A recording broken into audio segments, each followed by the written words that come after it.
అమ్మా, తమ్ముడు నిధి వాళ్ళ చేతుల్లో మోసపోయారు.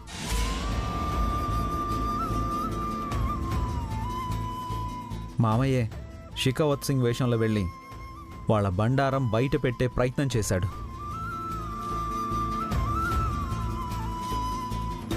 నిధికొచ్చిన ఆస్తులన్నీ అమ్మి నగదు రూపంలో నీకిస్తే ఇంత మోసం చేస్తావు మావయ్య? కొంచెం మీరు ఆగండి. మీ ప్రాపర్టీ అంతా రాయించుకుంది ఎవరినిది? పద్మావతిని రాయించుకొని ఈయన ప్రాపర్టీ కొనటానికి మా చేత 5 కోట్లు ఇప్పించింది.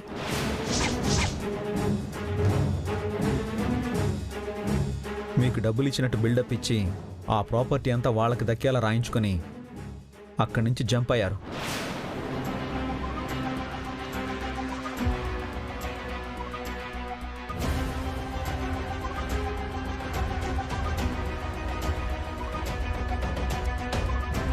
నిజానికి మీరు ఇచ్చింది డమ్మీ క్యాషే, కానీ పనికిరాదు.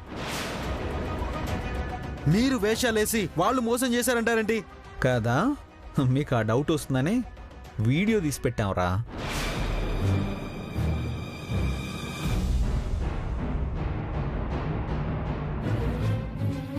చూడండి. ఒక ప్రాపర్టీ అమ్మాలి. నాది కొంటుంది. కరెక్టే, కానీ ఆ ప్రాపర్టీ మీరు అమ్ముతున్నట్టు చూపించి మనం క్యాష్ చేసుకోవాలి.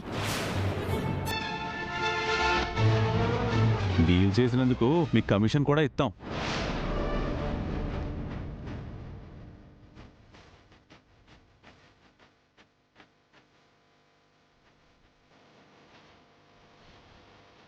మీ ప్రాపర్టీ ఒకటి అమ్మినట్టు చేస్తే మా ఆడపడుచు నిధి వాళ్ళు కొంటారు. ఈ పనైతే తర్వాత మీరు 25 ఎకరాల ప్రాపర్టీ కొనేలా మనం డీల్ చేసుకుందాం.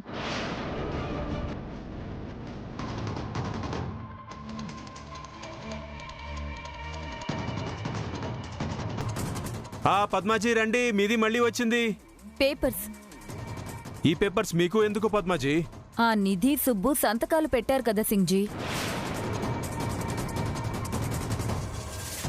నిధి పేరు మీదుండే ఆస్తిని నేను దోచుకుంటాను. అడ్డు చెప్పకుండా సుబ్బు సంతకం అడ్డుగా పెడతాను. వాళ్ళ చేతికి మిగిలేది చిప్పే.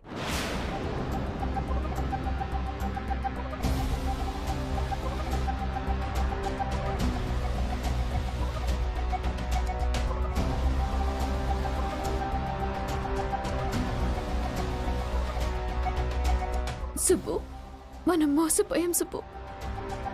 ఇంత మోసం చేస్తారా?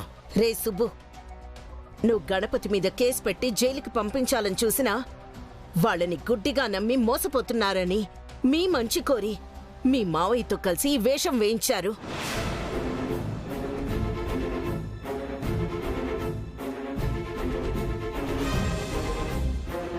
కరెక్ట్ అక్క, ఇదంతా గణపతి విద్యల ప్లానే. ఆ పద్మ వీరేశంల బండారం బయటపెట్టడానికి.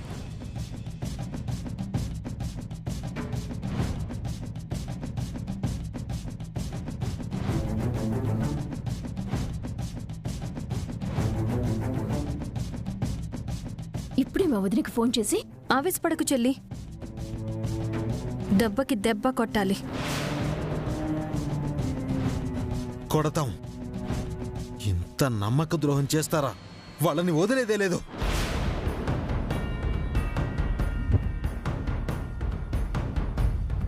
మరి అంత డబ్బు ఏమైపోయిందిరా? ఎక్కడికి పోదాక ఈ డమ్మీ క్యాస్తోనే ఆ వీరేశం పద్మల ఆట కట్టించచ్చు. రే, మీరేం చేస్తారో చేయండి. మన సుబ్బు నిధులకి న్యాయం జరిగేలా చేయండి.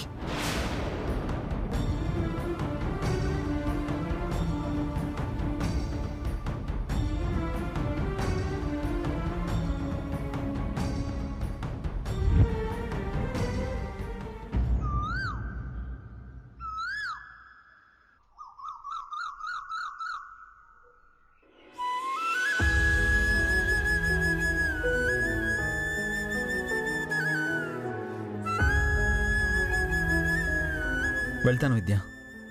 వెళ్ళొస్తాను అనాలండి. నేను వెళ్తున్నది గుడికి కాదు, బడికి, అంతకన్నా కాదు, కోర్టుకి. ఏం తీర్పు చెప్తారో, ఎటు తీసుకెళ్తారో ఈ కేసు కొట్టేసే అవకాశమేం లేదంటారా? నా తమ్ముడు మీ చెల్లెలు వాళ్ళిద్దరూ మనకు అనుకూలంగా మారితే తప్ప నేను తిరిగి ఇంటికి వస్తానో రానో నాకే తెలీదు. అల్లుడు లాయరే ఉంటున్నాడు రా. సాక్ష్యాలు వీక్గా ఉన్నప్పుడు రెండోసారి బెయిల్ ఇవ్వడం కష్టం అంటున్నారు మావయ్య. అమ్మ ఎక్కడుంది? నీకెలాంటి దిష్టి పడకూడదని గుడికెళ్ళి అభిషేకం చేయించుకొస్తానంద్రా.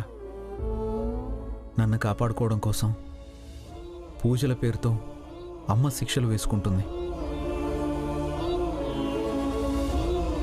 నువ్వు వెంట వెళ్లాల్సింది కదా మావయ్య. నీతో పాటు కోర్టుకు వద్దాం అనుకున్నాను రా. ఈ కేసు తప్ప నా వెనక ఇంకేమీ రావు మావయ్య. విద్య, నేను రాకపోతే అమ్మని బాగా చూసుకోవాల్సిన బాధ్యత నీ మీదే ఉంది. ఏమండి?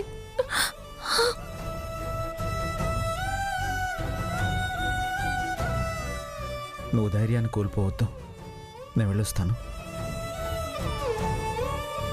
మావయ్య, సుబ్బు నిధి ఎక్కడున్నారు? పొద్దున్నే వెళ్ళారు. కోర్టుకెళ్ళి నీకెంతకాలం శిక్ష పడితే బాగుంటుందో లాయర్కి చెప్పడానికి వెళ్ళారేమోరా. వచ్చారు బాబాయ్.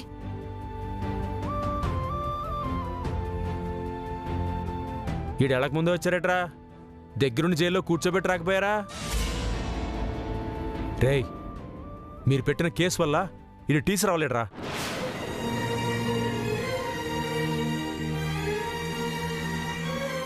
అవ్వకపోయినా నష్టం లేదు సుబ్బు. కానీ అమ్మకు తెలియకుండా ఉండాలంటే ఏం చేయాలో తెలియడం లేదు.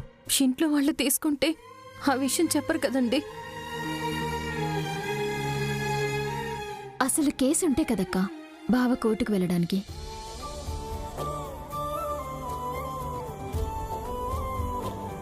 ఏమంటున్నావమ్మా? కేసు లేదా? కేసు వాపస్ తీసుకున్నాం మావయ్య. సుబ్బు, అవునరా, వీడియోలన్నీ డిలీట్ చేశాం.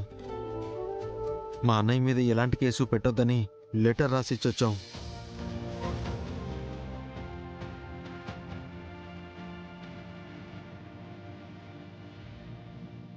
శుభు, రే, నువ్వెంత మంచి పని చేసావో తెలుసా?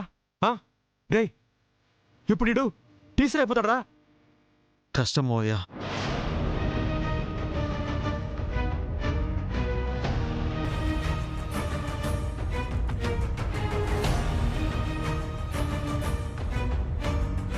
అదేట్రా?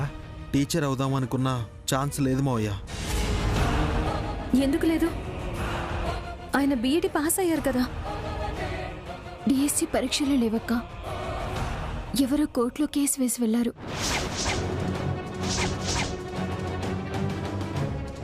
ఇదిగో పేపర్లో న్యూస్ కూడా వచ్చింది.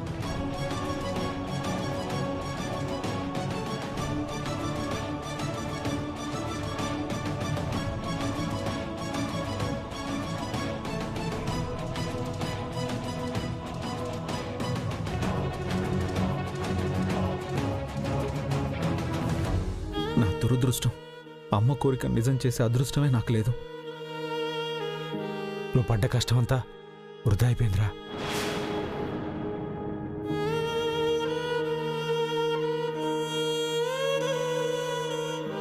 బాబాయ్, శంకరం మాస్టర్ గారు చనిపోయాక వారి పిల్లలైనా మా ఆయనకో సుబ్బుకో ఆ ఉద్యోగం వస్తుంది కదా. అల్లుడు, బీఈడీ కూడా ఆయన పాస్ అయ్యారు కాబట్టి మావయ్య గారి ఉద్యోగాన్ని ఈయనకి ఇవ్వమని అడిగితే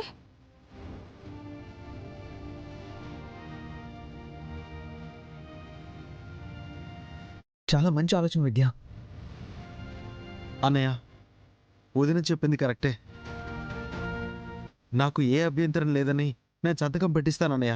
నువ్వు నాన్నగారి ఉద్యోగం తీసేసుకో. వెళ్ళు, నువ్వు బాగుండాలన్నయ్య, వెళ్ళు. సుబ్బు,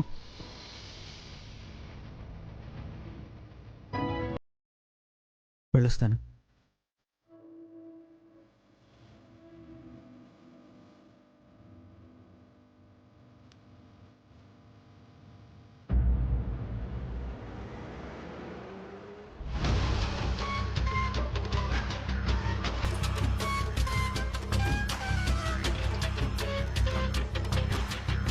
నాకు నచ్చలేదమ్మా. నాకు నచ్చలేదు. నాకు నచ్చలేదంటే నచ్చలేదు.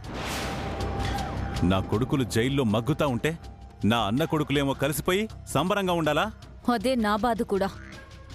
ఆ నిధి సుబ్బులని నా గుప్పెట్లోకి తీసుకొని ఆట ఆడిద్దాం అనుకుంటే ఆ శ్రీశైలం గాడు షెకావత్ సింగ్ గెటప్ వేసుకొని మన బండారం అంతా బయటపడేలా చేశాడు. మోసం చేశారమ్మా. ఇంత ప్లాన్ వేస్తారనుకోలేదు. వెళ్ళి నిలదీస్తే దుమ్మెత్తిపోస్తారు. ఎందుకంటే మనం ఎన్నోసార్లు మోసం చేశాం. అయితే మాత్రం వాళ్ళు 25 ఎకరాల కోనర్లైతే మన కొడుకులు సస్తూ ఉండాలా? పాపం విఘ్నేష్ పూటకో రకం తినేవాడు. జైల్లో ఏం పెడతారు? పప్పుచారు, స్కీమ్ కింద వారానికో గుడ్డు, అడిగితే బ్రెడ్. పండగలు ఎప్పుడొస్తాయా, మంచి భోజనం ఎప్పుడు చేద్దామా అని ఎదురు చూస్తూ ఉంటాడు. ఇంకేం చెప్పకమ్మా. వయసు అయిపోతున్నా కూడా ఇదంతా తలుచుకుంటుంటే నా రక్తం ఉడికిపోతోంది. ఏషాలేసుకొని మరీ మనల్ని బకరా చేశాడా శ్రీశైలంగాడు. గాలివాటంగాడికి ఇన్ని తెలివితేటలుంటే మందిని ముంచి సంపాదించినోళ్ళం, డబ్బున్నోళ్ళం మనకెంత బుర్రుండాలమ్మా. ఆలోచించాను. ఈసారి వేసే ప్లాన్కి గణపతి తనకొచ్చే అదృష్టాన్ని కూడా మనకు అప్పజెప్పిపోవాలి. మనం ఎన్ని ప్లాన్స్ వేసినా ఆ విద్య చెడగొడుతోందమ్మా. ఆ విద్యనే లేకుండా చేస్తే? ఏంటమ్మా నువ్వనేది? ఆడదాని వయ్యుండి ఇంకో ఆడదాన్ని కనిపించకుండా చేస్తావా? హత్య వరకు వెళ్ళం బాబాయ్, అత్యాస వరకే ఆగుతుంది. కాస్తంత వివరంగా చెప్పమ్మా. గణపతికి వాళ్ళమ్మంటే ఎంత ఇష్టమో తన భార్య విద్య అంటే కూడా అంతే ఇష్టం. తనని కిడ్నాప్ చేస్తే ఆ భయానికి పార్వతి పిన్ని హార్ట్అటాక్తో పోయేలా ఉంది. అదే విద్యనెత్తుకుపోతే వెతుక్కుంటూ వచ్చేస్తాడు గణపతి. ఈలోపే విద్య చేత సంతకాలు పెట్టించుకుంటాం. రాగానే గణపతి కూడా సంతకం చేసి వచ్చే 25 ఎకరాలకి అన్నాదమ్ములు కలిసుంటున్న ఇంటికి నాకు ఎలాంటి సంబంధం లేదని రాసిచ్చేస్తాడు. ఇంకా ఆలస్యం ఎందుకమ్మా, అమలు చేసేద్దాం. మరి డిఈ ఆఫీస్కి వెళ్లారని తెలిసింది. అక్కడే అన్ని ఏర్పాట్లు చేయాలి. అట్టగేనమ్మా.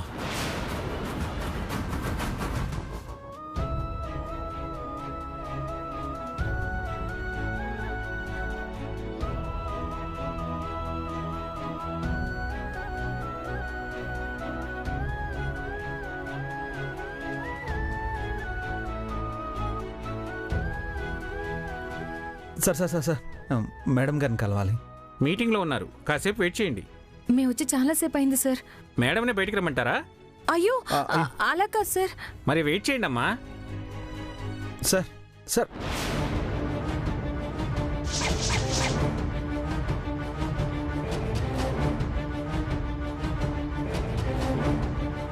మేడం రమ్మంటున్నారు. అమ్మయ్యా దేవుడా.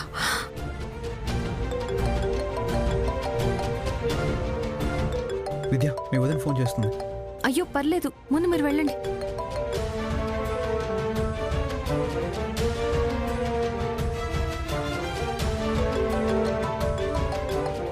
మళ్ళీ చేస్తుంది. ఏదైనా అర్జెంట్ మాట్లాడు.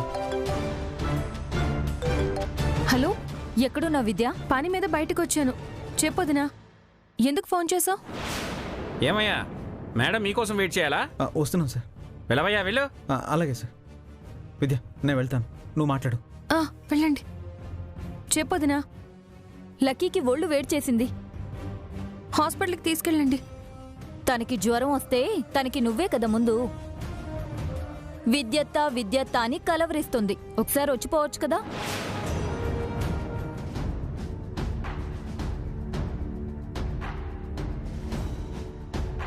నమస్తే మేడం. నమస్తే.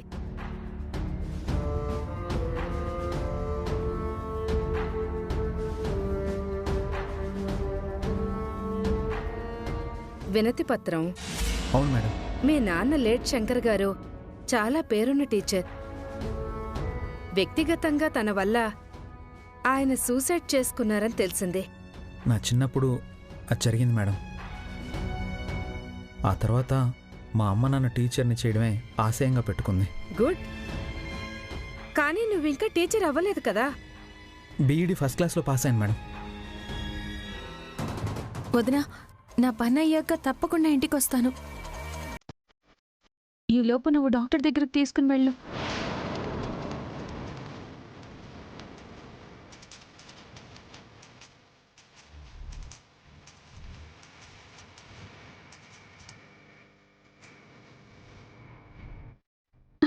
అయ్యో ఏమైందండి? బాయ్ విద్య. ఏమండి లేవండి. ఏమండి అక్క ఏమైంది? ఏమోనమ్మా, ఉన్నట్టుండి సడన్ గా కింద పడిపోయాడు. కొంచెం హెల్ప్ చేయమ్మా.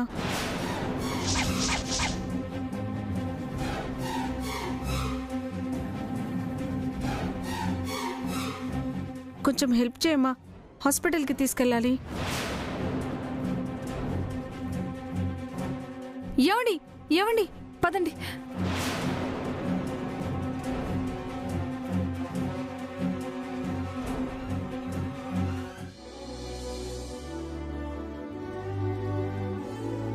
గణపతి, నువ్వెంత మంచివాడివో, ఎంత సిన్సియర్గా ఉంటావో మీ స్కూల్ టీచర్లు సంతకాలు పెట్టిన రోజే తెలిసింది. నీ కష్టం విలువ మీ అమ్మ ప్రాణాలను నిలబెట్టే ఆశయం ఉందని చెప్పావు. సత్యమేవ జయతే అంటారు. అయితే అబద్ధం చెప్పైనా జీవితంలో హీరో అయ్యావు. నీలాంటి వ్యక్తి టీచర్ అయితే పిల్లలు బాగా చదువుకుంటారు. నీకు టీచర్గా ఉద్యోగం ఇవ్వొచ్చు అని నేను సిఫార్సు చేస్తూ నీకు లెటర్ ఇస్తాను.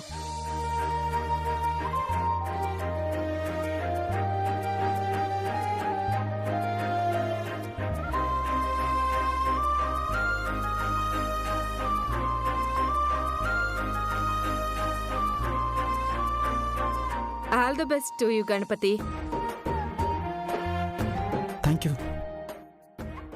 Thank you so much. It's okay.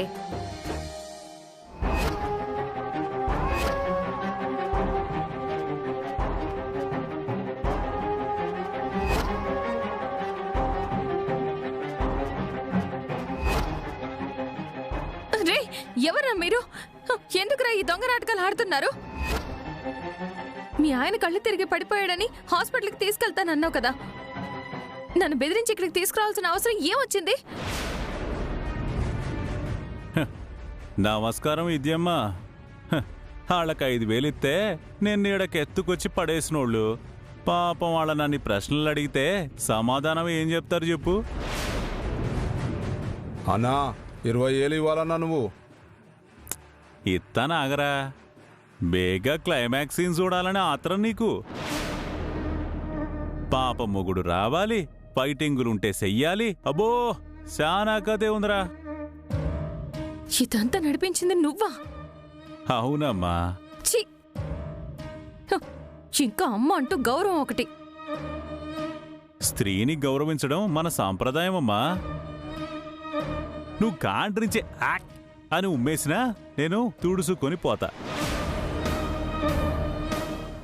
ఎందుకంటే నీతో సంతకాలు ఇచ్చుకున్నాక మీ బతుకులు తుడుచుకొని పోతాయి కదా, అందుకు. సంతకాలా? మేమెందుకు పెట్టాలి? గణపతి టీచర్ అయిపోవాలని లెటర్ ఏదో అట్టుకుని డిఓ ఆఫీస్ బయటికి వచ్చాడట. ఇప్పుడు నేను ఫోన్ చేస్తా. నా కొడుకును జైలుకు పంపినందుకు ప్రతీకారంగా 25 ఎకరాలు లాక్కుంటున్నానని చెప్తా. ఎవ్వర్ని సంపనమ్మా. ఒక నిమిషం ఉండే. వదలండి, నన్ను వదలండి, వదలండి, మీకే చెప్పేది, నన్ను వదలండి, వదలండి అక్క. విద్య, విద్య, విద్య. ఇదిగో ఫోన్ మాట్లాడు. ఎవరు? మీ ఆవిడ ఎక్కడుందో తెలియాలంటే ఫోన్ మాట్లాడు. హలో విద్య. మీ బాబాయ్ ఈరేశాన్ని మాట్లాడుతున్నాన్రా. బాబాయ్, అమ్మాయి విద్య క్షేమంగా నాతోనే ఉంది. మీ ఇంటికి వచ్చిందా? ఇంట్లో ఫంక్షన్లు గట్రా ఏమీ లేవు. ఎట్టా వస్తుంది? డిఓ ఆఫీస్ దగ్గరున్న నీ భార్యని కిడ్నాప్ చేసి తీసుకొచ్చాం. షాక్లో ఉన్నావా? సర్లే, కోలుకుని బేగిరా. రామ్నగర్ లోపలికి రాగానే అక్కడే మన అడ్డా ఉంటది. విద్యను ఎందుకు తీసుకెళ్ళావు బాబాయ్? వివరంగా చెప్తానులేరా, ఆస్తుల కోసమేగా. నువ్వు రారా అబ్బాయి.